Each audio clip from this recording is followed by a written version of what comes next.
I'm not racist, but these gingerbread people have got to go. My name's Ashton, and my neighbor is being gingerfied. It can happen that fast.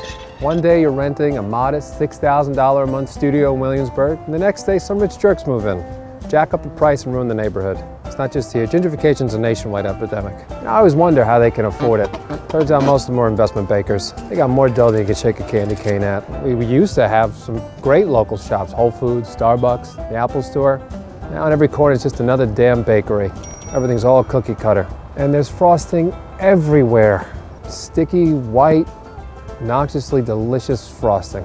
The police department's basically all gingerbread men now. And the gingerbread boy is embarrassing my kids in ballet class. Of course he's flexible. He doesn't have any damn bones. They're even taking our women. But not for romancing, for dancing. They don't even have genitals. What's the point of dancing if you can't have sex afterwards? People think this is festive. But you know what happens when your house is edible? Things want to eat it, like bugs. Now the whole neighborhood's infested all over again. When city council doesn't listen, you got to take it to the streets because protesting always works.